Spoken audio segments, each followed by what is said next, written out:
আলহামদুলিল্লাহ ওয়াসসালাতু ওয়াসসালামু আলা রাসূলিল্লাহ ওয়া আলা আলিহি ওয়া সাহবিহি আজমাইন আম্মা বাদ। আলহামদুলিল্লাহ, আল্লাহ সুবহানাহু ওয়া তাআলা অসংখ্য শুকরিয়া, তিনি আমাদেরকে তৌফিক দিয়েছেন প্রতি সপ্তাহের মতো আজকেও একত্রিত হওয়ার জন্য, দিন সম্পর্কে জানার জন্য, শেখার জন্য। আল্লাহ যেন আমাদের এই চেষ্টাকে কবুল করে নেন। আমাদেরকে ধারাবাহিক দার্স দিতেছেন আমাদের শায়েখ মুখলিসুর রহমান মনসুর আল মাদানী হাফিজাহুল্লাহ। শায়েখ আমাদেরকে পড়াচ্ছেন দুরুসুল মুহিম আলি আম্মাতিল উম্মাহ বইটি থেকে। ইনশাআল্লাহ শায়েখ শুরু করবেন এখনই। আসসালামু আলাইকুম ওয়া রাহমাতুল্লাহি ওয়া বারাকাতুহু। আলহামদুলিল্লাহ ওয়াসসালাতু ওয়াসসালামু আলা রাসূলিল্লাহ ওয়া আলা আলিহি ওয়া সাহবিহি ওয়া মান ওয়ালাহু, আম্মা বা'দ। প্রশংসা মাত্রই মহামহিয়ান মহান রব্বুল ইজ্জাতের জন্য, যার অশেষ মেহেরবানিতে দূর দূরান্ত থেকে আমরা আজকের এই ইসলামী দার্সে উপস্থিত হতে পেরেছি। এজন্য আল্লাহর শুকরিয়া আদা করছি, আলহামদুলিল্লাহ। সালাত এবং সালাম বর্ষিত হোক আমাদের প্রিয় নবী মুহাম্মদ সাল্লাল্লাহু আলাইহি ওয়াসাল্লামের উপরে। অতঃপর সম্মানিত উপস্থিতি, সম্মানিত দিনী ভাইরা, আমরা আদ-দুরুস আল-মুহিম্মা লিআম্মাতিল উম্মাহ শেখ আব্দুল আজিজ বিন আব্দুল্লাহ বিন বাজ রাহিমাহুল্লাহ লিখিত এই কিতাবটি ধারাবাহিকভাবে আপনাদের সামনে তার থেকে দার্স উপস্থাপন করে আসছিলাম, ক্লাস নিচ্ছিলাম। এবং প্রথমেই শাইখ বলেছিলেন যে প্রত্যেকটা মুসলিমের উচিত সূরা ফাতিহা সহ সূরা জিলজাল থেকে নিয়ে সূরা নাস পর্যন্ত এগুলো অর্থ সহ মুখস্থ থাকা দরকার। তো আলহামদুলিল্লাহ, দীর্ঘদিন ধরে আমরা নিয়মিত ক্লাস করে এই সূরাগুলো সম্পন্ন করেছি, আলহামদুলিল্লাহ। তো আমার একটা পরামর্শ থাকবে আমাদের নোমান ভাইয়ের মাধ্যমে, যে আমরা এগুলোর উপরে একটা পরীক্ষা নিতে পারি কিনা সে বিষয়ে আহ সুপরামর্শ দেবেন ইনশাআল্লাহ। আর আজকে আমরা, যেহেতু গত দার্সে আমাদের সূরা নাস ফালাক শেষ হয়ে গেছে, এবং এই পরীক্ষাটা আমরা আগের যে আমাদের ইয়াগুলো আছে, দার্স গুলো আছে, সেই দার্সের আলোকে আমরা পরীক্ষাটা নিতে পারি। এগুলো ভাইয়েরা শুনবেন এবং সেখান থেকেই আমরা মানে প্রশ্ন করবো ইনশাআল্লাহ। আর সেই সূত্রে আমরা হয়তো কোনো পুরস্কারের, কোনো হাদিয়ার ব্যবস্থা রাখবো বিজয়ী ভাইদের জন্য। ইনশাআল্লাহ এই বিষয়ে নোমান ভাই চিন্তা ভাবনা করবেন। আর পরবর্তীতে ইনশাআল্লাহ আপনার সাথে এ ব্যাপারে কথা হবে। আজকে আমাদের পড়া হলো আদ-দারসুস সানি, দ্বিতীয় পাঠ বা দ্বিতীয় পরিচ্ছেদ, যেখানে শেখ বিন বাজ রাহিমাহুল্লাহ বলছেন আরকানুল ইসলাম। আরকানুল ইসলাম, ইসলামের রোকন সমূহ, পিলার সমূহ, ভিত্তি সমূহ নিয়ে আজকে আলোচনা করা হবে ইনশাআল্লাহ।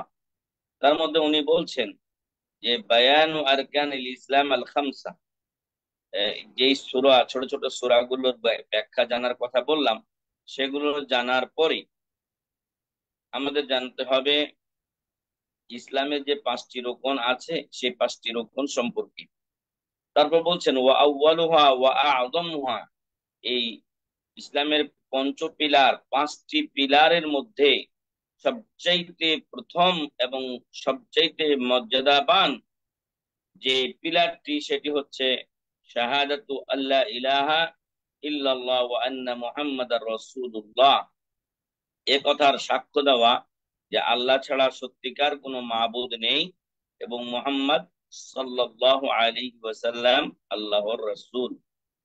বলার অপেক্ষা রাখে না যে আমাদের সমাজে লা ইলাহা ইল্লাল্লাহর অর্থ বলা হয় যে আল্লাহ ছাড়া কোনো মাবুদ নাই।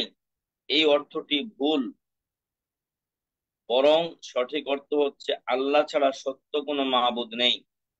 আল্লাহ ছাড়া কোনো মাবুদ নাই অর্থটি ভুল এজন্য যে মাবুদ বলা হয় যার ইবাদত করা হয়।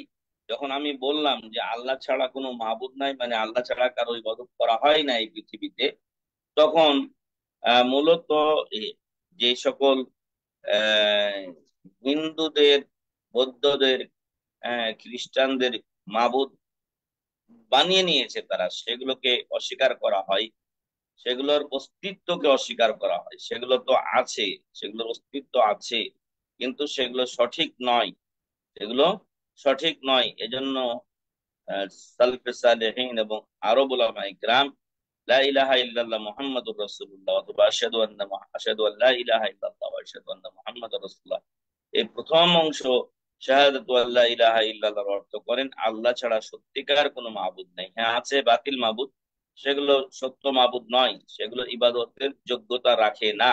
তো সেই সূত্রে আমরা লা ইলাহা ইল্লাল্লাহ যেখানেই পাবো তার অর্থ করব আল্লাহ ছাড়া সত্য কোনো মাবুদ নাই। আল্লাহ ছাড়া সত্য কোনো মাবুদ নাই, বাকি যা আছে সবগুলোই বাতিল মাবুদের অন্তর্ভুক্ত। আল্লাহ আল্লাহ তাআলা আমাদেরকে এই বাতিল মাবুদ থেকে হেফাজত করুন, আল্লাহুম্মা আমিন।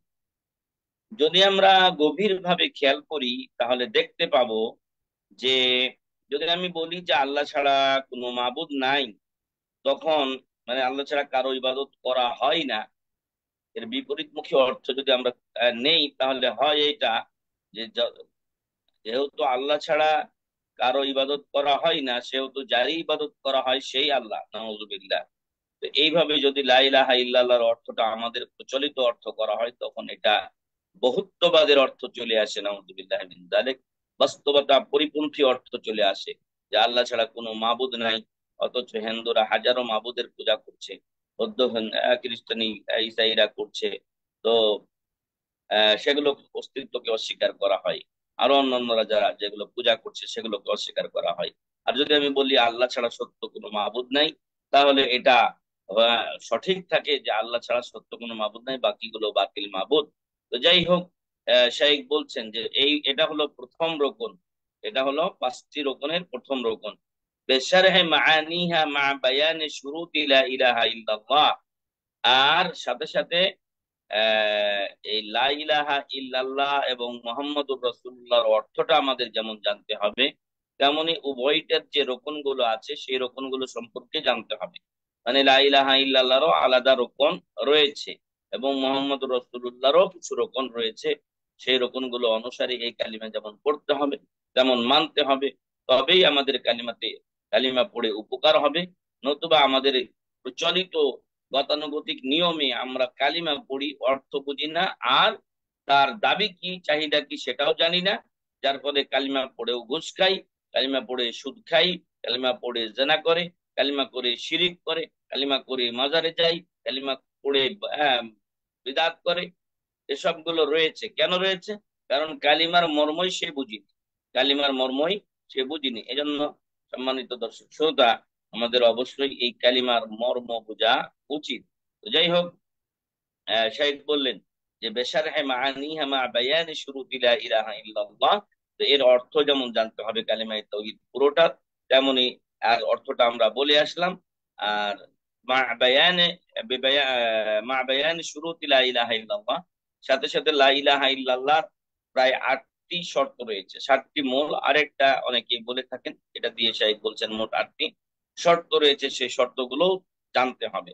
ওমানা লা ইলাহা ইল্লাল্লাহ, এবার শাইখ বলছেন যে লা ইলাহা ইল্লাল্লাহ অর্থ হলো নাফিয়ান জামিয়া মা ইউবাদু মিন দুনিল্লাহ। যখন আমরা লা ইলাহা ইল্লাল্লাহ পাঠ করছি, এর অর্থ দাঁড়াচ্ছে যে আমরা আল্লাহ ছাড়া যত বাতিল মাবুদের ইবাদত বন্দেগী দুনিয়াতে হচ্ছে, বা বাতিল মাবুদ হিসেবে মানুষ বিভিন্ন মাজার, দরগা দুর্গাকে বেছে নিয়েছে, তৈয়ার করেছে, চয়ন করেছে, সেগুলোর পিছনে পড়ে আছে, এগুলোকে আগে নাকচ করতে হবে, এগুলোকে সব ডিলিট করতে হবে মস্তিষ্ক থেকে। ইল্লাল্লাহ, যখন আপনি লা ইলাহা বলছেন তখন আপনি সব বাতিল মাবুদকে ক্যান্সেল করে দিচ্ছেন।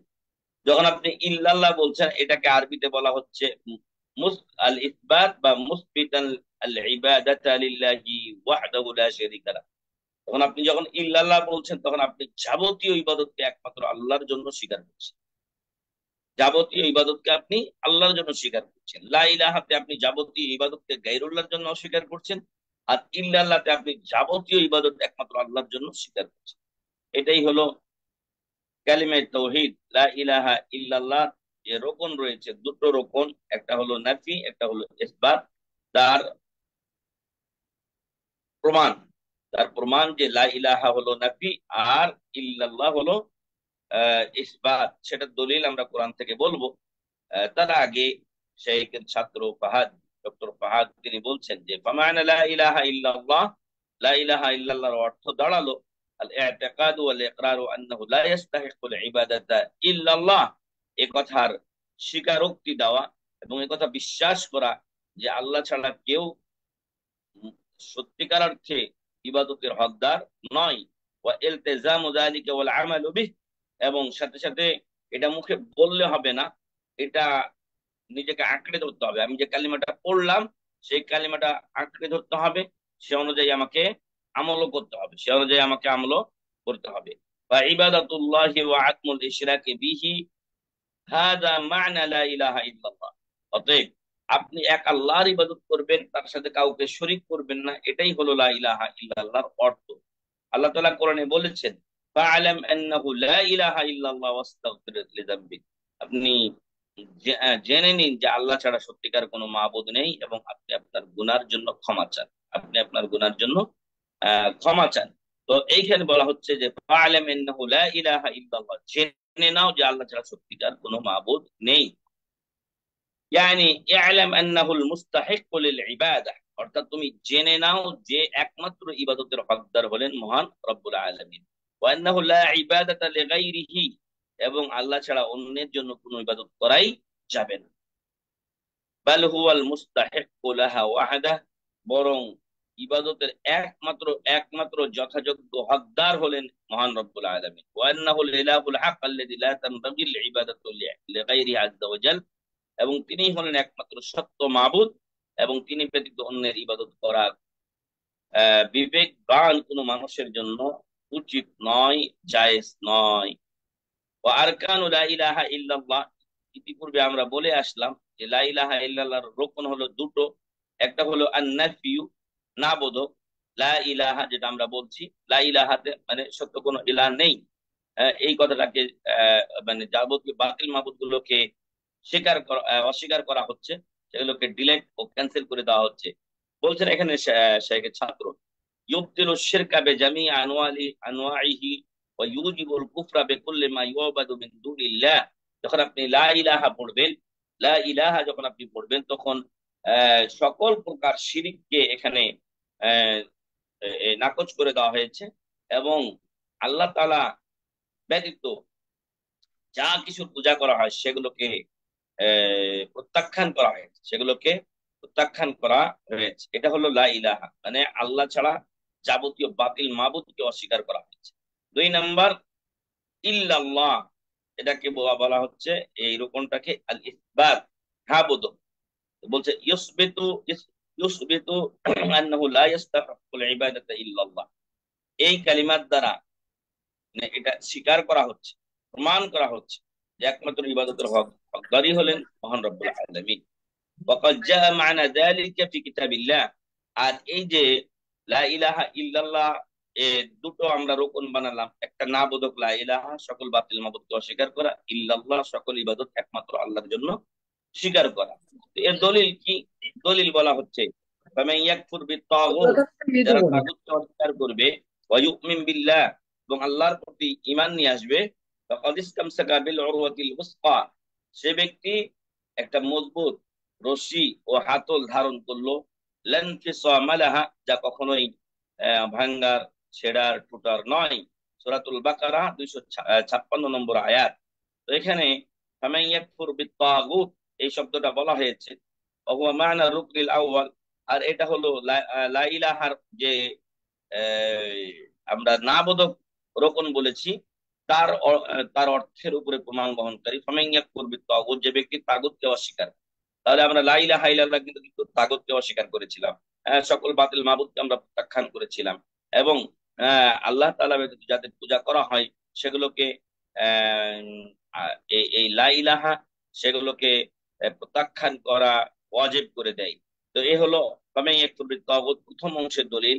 তারপর বলছে ওয়া ইউমিন বিল্লাহ, এবং আল্লাহর উপরে ঈমান নিয়ে আসে।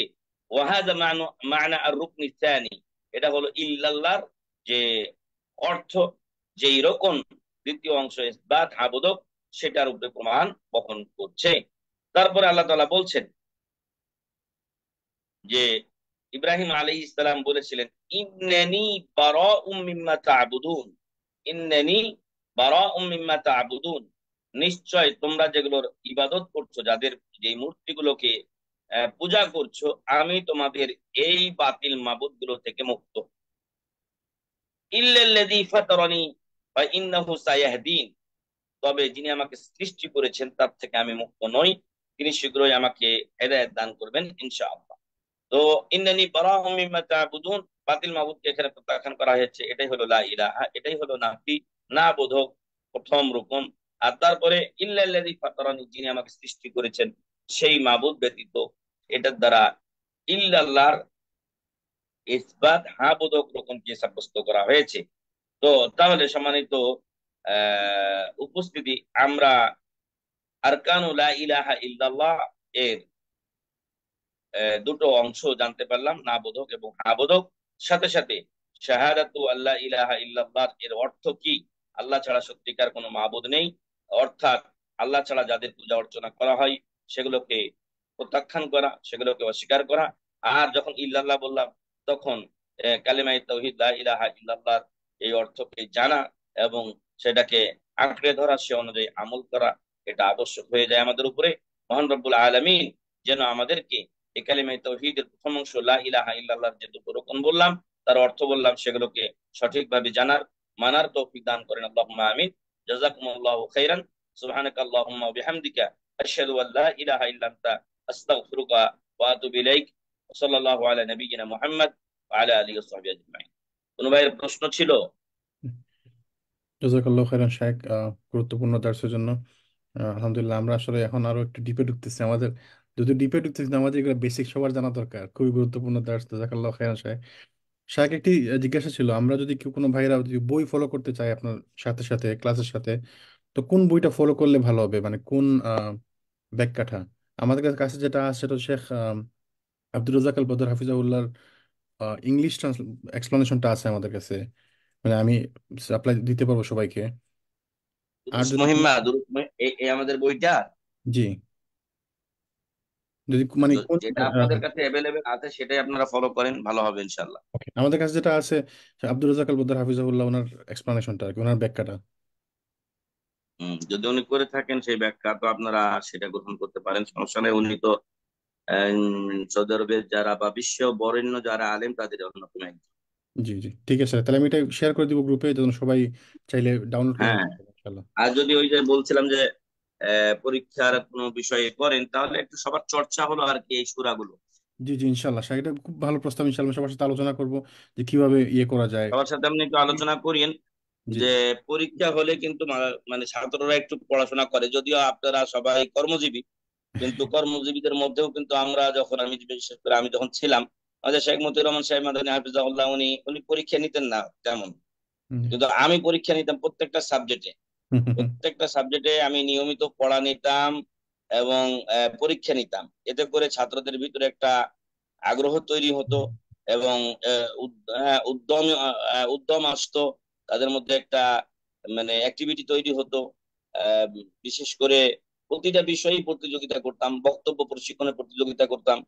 তো এগুলোতে আবার আহ, মাঝে মাঝে মানে যারা ভালো করছে ওদেরকে একটু ভালো হাতিয়ে দিয়ে বাকি সবাইকে হাতিয়ে দিতাম। মাশাআল্লাহ, আলহামদুলিল্লাহ। না, এটা ভালো, খুব ভালো উদ্যোগ ছিল শাহেখ। ইনশাআল্লাহ আমি আশা হ্যাঁ, করি কথা বলে দেখেন যে হুজুরে। আমরা এগুলো এই সূরা জিলজাল থেকে নিয়ে, আমার লেকচার গুলো তো আছে আপনার ইয়াতে অনলাইনে, তো সেগুলো সংগ্রহ করতে পারে, যেহেতু ধরেন হয়তো ক্লাসের যে গুরুত্বপূর্ণ অংশগুলোই কিন্তু বলা হয়। জি যখন আমরা বলছি তখন গুরুত্বপূর্ণ অংশগুলো, প্রয়োজনীয় জিনিসগুলো আমরা বলছি, সেগুলো একবার দুইবার করে যদি ভাইয়েরা শুনে নেয়, আর একদিন আমরা একটা প্রশ্নপত্র দিয়ে দিই, ওইটা ওনারা হয়তো মানে উত্তরগুলো লিখে তারা হয়তো ফটোকপি করে তখন হোয়াটসঅ্যাপে পাঠিয়ে দিলেন। জি জি, ইনশাআল্লাহ শাহেখ, ইনশাআল্লাহ আমি দেখবো কত ভাইদের সাথে কথা বলবো ইনশাআল্লাহ। আর কোনো শাহেখ, ভাইয়ের প্রশ্ন ছিল আছে এই কিনা? পর্যন্ত। জি।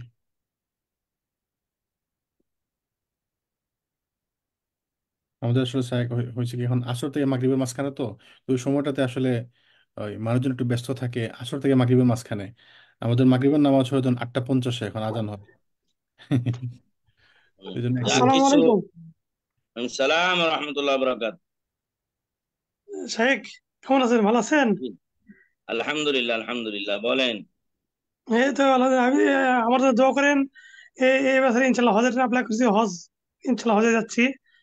আর হজে তো যাবো, একটা একটা প্রশ্ন ছিল এখানে, এই জন্য কথা দিলাম। আমার প্রথমে মদিনাতে হোটেল, তো মক্কা মেকাত তো পার হয়ে যাচ্ছি, তো মদিনাতে যা ওখান থেকে আমি মেকাত আসার সময় ওখান থেকে যদি ইহরাম বাঁধি তাহলে হবে তো না, এটা জানার জন্য। আমি একটু পরিষ্কার করি এক প্রশ্নটা। আমি ভাই যে প্রশ্ন আমি করছিলেন, একদিন এইটারই উত্তর কথা আপনাদের গ্রুপে বা অন্য গ্রুপে করলাম। তো উত্তম বলা হচ্ছে যে 2 মিকাত যদি কেউ অতিক্রম করে, জি তাহলে একটা হাদিস আছে যে মিকাত, মানে মিকাত যেন কেউ এহরাম ছাড়া অতিক্রম না করে। হ্যাঁ, তো এই প্রথমটা থেকেই এহরাম বেঁধে নেওয়াটা উত্তম, ইখতিলাফ বা দ্বিমত থেকে বাঁচার জন্য। কারণ বিষয়টি মতবিরোধপূর্ণ। একদল বলছেন যে না, প্রথম মিকাত থেকে তাকে এহরাম বাঁধতে হবে ওই হাদিস অনুকূলে। আরেক দল বলছেন যেহেতু সে আরেকটা মিকাত পাচ্ছে, সেহেতু তার তো আর কোনো প্রয়োজন নেই। আপনারা কি মদিনায় গিয়ে 8 দিন থাকবেন?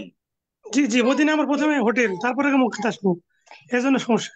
আচ্ছা ঠিক আছে, আপনি দ্বিতীয়টা কি করেন, কারণ নতুবা আপনি আরো একটা সমস্যায় পড়বেন, সেটা হলো যে 8 দিন আপনাকে এরম অবস্থায় থাকতে হবে, সেগুলো কষ্টকর। জি, এই জন্য আমার প্রথমে তো মক্কাতে হোটেল আপনি নেই আমার। মদিনায় ঢুকেন, মদিনায় ঢুকে মদিনার মিকাত জুল হুলাইফা থেকে, যেখানে রাসূল সাল্লাল্লাহু আলাইহি ওয়াসাল্লাম এহরাম বেঁধেছিলেন, সেখান থেকে এহরাম বাঁধবেন। জি, এটাই শোনার জন্য এগুলো, অন্য কোনো কিছু না। নোমান ভাই একটু পরিষ্কার করে একটু ঠিক আছে। আপনাকে বলবেনই। নোমান ভাই একটু বলেন তো ভাই, প্লিজ। না শাক বুঝছেন, ঠিক আছে, ওইটাই প্রশ্ন বুঝছেন না? আসলে। জি, আচ্ছা আচ্ছা, তো ঠিক আছে, আমাদের হয়েছে কি ইনশাআল্লাহ। শাক আর ওনাদেরকে। আপনি আমার আমার পার্সোনাল হোয়াটসঅ্যাপে আপনি একটু নক করিয়েন। আমার কাছে দুটো হজের লিফলেট আছে, যদিও একটা গুরুত্ব ফজিলত সম্পর্কে, যেটা আপনার অলরেডি আপনি রেজিস্ট্রেশন করছেন।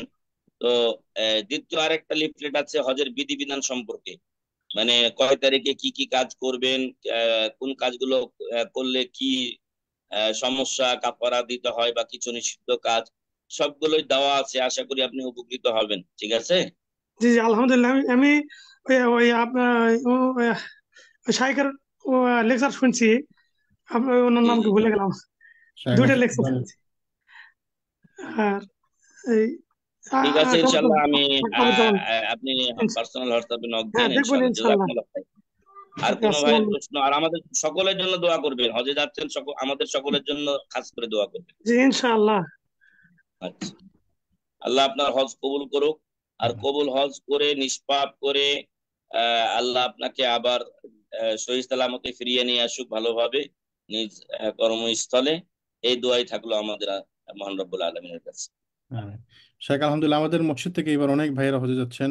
আমাদের এলাকা থেকে প্রায় 30-35 জন লোক হজে যাচ্ছেন, মাশাল্লাহ। মাশাআল্লাহ মাশাআল্লাহ। অনেক কাজ পাইছে আপনাদের অনেক। শুনেছি সিস্টেমটা একটু মনে হয় কঠিন। না, একটু এইবার একটু সহজ করছে। এইবার একটু সহজ আলহামদুলিল্লাহ। করছে, ইনশাল্লাহ কিন্তু তো আরো সহজ হবে। জি, আলহামদুলিল্লাহ। আমার মানুষের সহজ হয়, আমাদের দেশে কঠিন হয়। যেমন আমাদের এবার আমাদের দেশে 8 লাখ টাকা করে দিয়েছে। 8 লাখ টাকা করে দেওয়ার ফলে যে কোটা 1,10,000 না 15,000, সেটাই পূরণ হয়নি। 3 বার করে মানে মেয়াদ বাড়াইছে রেজিস্ট্রেশনের, জি, তারপরেও পূরণ হয়নি, এখনো পূরণ হয়নি। আসলে অনেক টাকা তো মানুষের জন্য কঠিন হয়ে যায়। আমাদের এখানে আবার হ্যাঁ টাকা হ্যাঁ, দিচ্ছে। অনেকে প্রথমে তো অনেক মানে হুমড়ি খেয়ে পড়েছিল মানুষ। 4 লাখ টাকার যে একটা ছিল আগে, আগে যে গেছে তারা, এখন এটাকে 6 লাখ 8 লাখ করে, 6 লাখ হলো একদম নিম্নমানের খেদমত, 3 নাম্বার, থার্ড ক্লাস এটা। আল্লাহ সহজ করে দিন, আলহামদুলিল্লাহ। যাক, আল্লাহ সহজ করুক। আর আল্লাহ আমি মাঝে মাঝে দোয়া করি যে এই আমাদের হজের মতো একটা গুরুত্বপূর্ণ পিলার, যেখানে আমাদের ত্যাগ তিতিক্ষা শারীরিক কষ্ট সব জড়িয়ে আছে, এটাকে নিয়ে যারা সিন্ডিকেট বানাইছে, আল্লাহ হয় হেদায়েত দেখ, এদের নাইলে ধ্বংস করে দিক। আর বড় বাটপার বদমাইশ এগুলো। ইন্ডিয়ার মতো দেশ থেকে 3 লাখ রুপিতে চলে আসছে। আর নেপাল থেকে 3 লাখে, পাকিস্তান থেকে 3-3.5 লাখ টাকা চলে আসছে। অথচ পাকিস্তানের টাকার চাইতে আমাদের টাকার মূল্য অনেক বেশি। জি। আর আমাদের দেশে 6 লাখের নিচে নাই, 6, 7, 8, 9। আল্লাহ সহজ করে দিন। তো শেষ করবো আজকে আমরা। ঠিক আছে শাক, ইনশাল্লাহ তাহলে আমরা আজকে শেষ করে দিই। আচ্ছা, সুবহানাক আল্লাহুম্মা ওয়া বিহামদিকা আশহাদু আল্লা ইলাহা ইল্লা আনতা আস্তাগফিরুকা ওয়া আস্সালামু আলাইকুম ওয়া রাহমাতুল্লাহি ওয়া বারাকাতুহু। ওয়ালাইকুম আসসালাম।